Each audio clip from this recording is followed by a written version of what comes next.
탤런트 박신양은 아내 백혜진과 더불어 논란 끝에 결혼하게 됩니다. 박신양은 아내의 집안과 더불어 과거가 큰 논란이 되었던 적이 있었죠. 확실히 박신양 아내의 집안의 재력이 대단한 것 같습니다.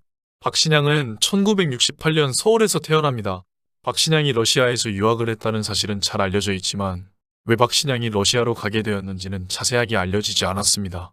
대학교 다니는 동안 4학년 때까지 화장실 청소를 해서 화장실을 연습실로 사용할 수 있었어요.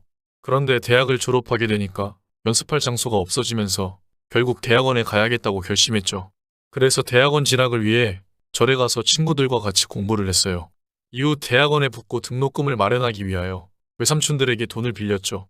그런데 막상 대학원에 가니 존경하는 선생님 수업은 안 하고 나머지는 전부 싫어한 거예요. 게다가 저와 대학원을 함께 준비한 친구들은 다 떨어졌고요. 결국 당시 우리 학교와 자매 결연을 맺고 있었던 러시아의 학교로 가자고 했어요. 사실 러시아가 연극의 본고장이기도 하고요. 그렇게 박신양의 러시아 유학 생활이 시작됩니다. 유학 당시 제 나이가 27살이었는데 언어도 모르고 아무도 모르는 곳에 가서 살아갈 수 있을지 나 자신을 한번 실험을 해보고 싶었어요. 그래서 가족들이 모두 말리는 와중에 아버지 혼자만 가라고 하셨죠. 러시아 알파벳을 외우면서 러시아에 갔어요. 거기 생활이 정말 힘들었죠. 아는 사람도 없고 편리하지도 않았고 게다가 날씨도 맞지 않아 감기 때문에 정말 많이 쓰러졌어요. 또한 학교도 바쁜데 연극까지 했어요.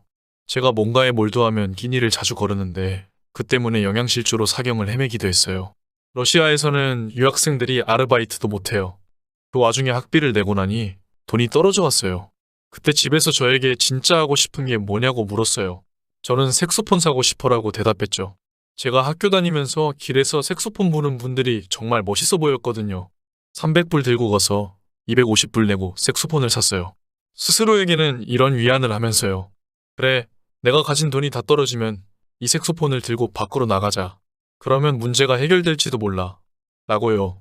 하지만 색소폰은 금방 배워지지 않았고 결국 50불이 다 떨어지고 말았어요. 그 절박한 순간에 연기하고 싶어서 미친 듯이 달려들었는데 굶어 죽은 사람이 있을까? 라고 스스로에게 물어봤습니다. 그리고 없다는 결론을 얻었어요.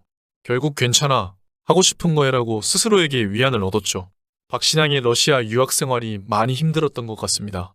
러시아 생활 당시 너무 힘들었던 박신양은 학교 선생님에게 선생님, 저는 왜 이렇게 사는 게 힘든가요? 라고 질문을 합니다. 선생님이 러시아 시집을 주면서 뭐래요? 그 책 안에는 당신의 인생이 왜 힘들지 않아야 된다고 생각하십니까? 라는 내용이 들어있었고 저는 깜짝 놀라고 말았어요. 그때까지는 우리 인생은 힘들지 않아야 된다는 생각이 제 머릿속에 박혀 있었거든요. 그런데 잘 생각해보니 힘들 때와 힘들지 않을 때가 얼마나 있었지? 거의 반반씩 있었던 것 같아요. 아니, 즐거울 때보다 힘들 때가 더 많은 것 같아요. 그런데 그 힘든 시간을 사랑하지 않으면 나는 내 인생을 사랑하지 않는다는 뜻이 되잖아요. 결국 힘든 시간을 사랑할 줄 아는 방법을 알게 되었어요. 확실히 즐거울 때도 또 힘든 때도 우리의 인생은 우리의 인생입니다. 이런 긍정적인 깨달음 때문인지 박신양은 한국으로 돌아온 이후에 승승장구하기 시작합니다. 박신양의 대표작 중에 하나가 파리의 연인인데 당시 자동차 광고 모델을 비롯하여 아파트, 노트북 등의 CF 계약만으로 거의 30억 원에 달하는 광고 수입을 올렸죠. 그런데 사실 박신양이 이런 최고의 인기를 얻은 것은 그의 결혼 직후였습니다. 결혼이 그의 인기가 돼 아무런 문제가 되지 않았던 것이죠. 하지만 박신양 결혼에는 전과 후에 커다란 잡음을 만들게 됩니다. 박신양과 아내는 2002년 박신양이 부산으로 휴가를 떠났던 당시 호텔 헬스클럽에서 처음 만나게 됩니다. 사실 제가 눈이 나쁜데 그때는 안경도 쓰고 있지 않았어요. 그런데도 아내로부터 뭐라 설명할 수 없는 느낌을 받았어요. 그래서 후배에게 예쁘냐? 라고 물었죠. 후배의 대답은 예스였어요. 그런데 아내의 얼굴이 너무 맷된 것 같아서 후배에게 다시 고등학생 같냐? 아니면 대학생 같냐라고 물어봤죠. 그러자 후배가 중학생 같다라고 대답하더군요. 박신양 아내가 상당한 똥아닌 것 같습니다. 참고로 박신양 아내의 집안은 굉장한 걸로 유명합니다. 당시 할아버지는 연매출 약 350억 원 규모의 아이스크림 회사인 H기업의 한국지사 대표이고 백혜진의 아버지는 유명 외국 항공사의 국내 대리점을 운영하고 있는 것으로 알려졌습니다. 그만큼 아내 집안의 재산이 대단하다고 알려져 있죠. 하지만 박신양은 처음 아내를 만났을 때 중학생 같다는 후배의 말에 가슴이 무너지는 것 같았습니다. 사실 전 아내를 만나기 전까지는 제 삶을 포기하고 있었어요. 당시에 제가 원하는 연기를 하고 있었지만 저 스스로 무척 외롭다는 생각을 하고 있었거든요. 당시에 누군가의 따뜻한 말 한마디가 그리웠어요. 때때로 저에게 연기하는 능력 대신에 누군가를 사랑하지 못하는 벌을 받고 있는 것은 아닐까라는 생각도 했고요. 아마 아내를 만나지 못했으면 전 평생 외롭게 살았을지도 몰라요. 박신양에게 아내 백혜진의 존재가 어떤지 알 것 같습니다. 중학생 같다는 후배의 말에 가슴이 무너지는 줄 알았어요.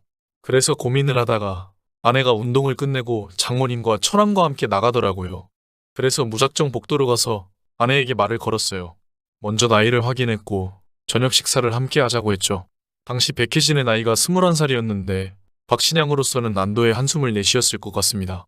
이후 박신양은 백혜진과 그녀의 가족과 더불어 저녁 식사와 이튿날 아침 식사를 했고 본인의 마음이 여전하다는 것을 확인하고는 백혜진과 연애를 시작하게 됩니다. 당시에 대해 아내는 이렇게 회상했습니다. 많은 여자들이 그렇겠지만 저 역시도 오빠가 나온 영화를 다 봤고 또 팬이었어요. 그래서 오빠가 처음 저에게 말을 걸었을 때는 꿈을 꾸는 것만 같았죠. 영화에서는 오빠가 무섭게 나오기도 하지만 실제로는 많이 밝고 재미있어요. 그리고 두 사람은 불과 4개월 만인 2002년 8월 결혼 발표를 하게 되는데 이때 백혜진의 과거가 논란이 됩니다. 백혜진이 초혼이 아니라 이혼 후의 재혼이었다는 루머였죠. 이에 박신양 측근은 이렇게 전했습니다. 박신양이 이번에 소문 때문에 마음고생이 심했습니다. 결국 소문에 대해서는 나름의 확인 작업을 거쳤습니다. 백혜진의 전 남자친구 K씨가 미국 유학을 떠나려고 했지만 군대를 다녀오지 않아서 비자 발급에 어려움을 겪었던 것입니다. 결국 백혜진이 부모님 몰래 혼인신고를 해서 비자 발급에 도움을 주었던 거죠. 결국 이 사실을 뒤늦게 알아차린 백혜진의 부모가 혼인무효 소송을 했고 결국 둘의 관계는 사실혼 관계가 아니었기에 승소하게 됩니다. 박신양 역시 본인의 입장을 직접 밝힙니다.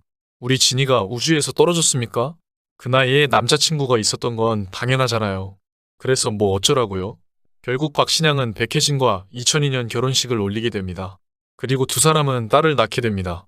사실 박신양의 아내에 대한 과거 논란은 대중들의 과한 간섭이 아닌가 합니다. 박신양이 결혼할 여자의 과거가 이렇든 저렇든 대중에게는 그것을 비판할 자격이 없기 때문이죠.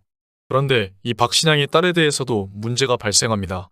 일각에서 박신양이 백혜진과의 결혼을 결심한 것은 어쩔 수 없는 일, 즉 혼전임신 때문이라는 주장이 제기되었기 때문이죠.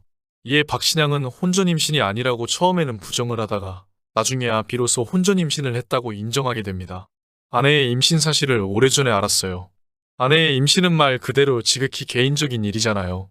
사실 그 문제로 사람들이 또 아내를 괴롭힐까 염려됐어요.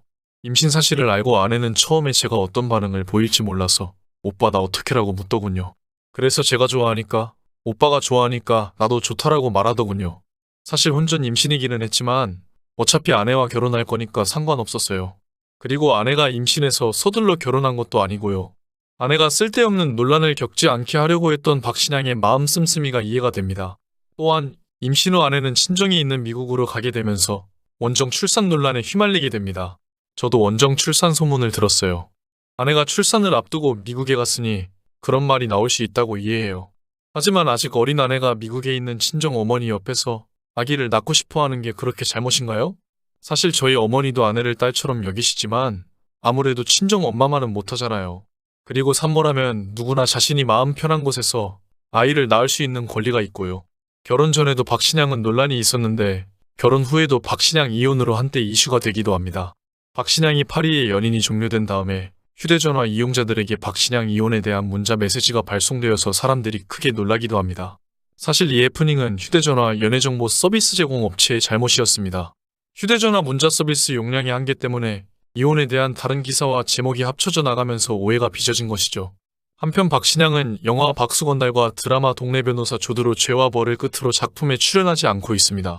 그러다 지난해 미술대학원 진학을 준비하고 있다는 소식이 전해집니다. 박신양은 자신의 SNS에 2022학년도 국립안동대학교 일반대학원 1차 모집 수험표 사진을 게재했습니다. 미술학과 서양화 전공 석사과정에 지원했던 것인데요. 그리고 지난 12월 대학원에 합격했다는 소식을 전했습니다. 자신의 꿈을 마음껏 펼치는 박신양의 모습을 보니 한편으로는 부러운 마음도 드는 것 같습니다. 우리는 행복은 힘들지 않은 것이라고 착각하고 살고 있을 수 있습니다. 힘들 때는 행복했던 순간들을 떠올리지 못할 수도 있습니다.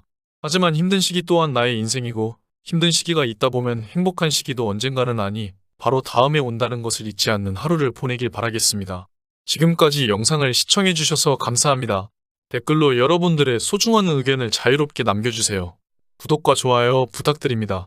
알림 설정을 누르시면 누구보다 빨리 최신 영상을 보실 수 있습니다. 감사합니다. 행복하세요.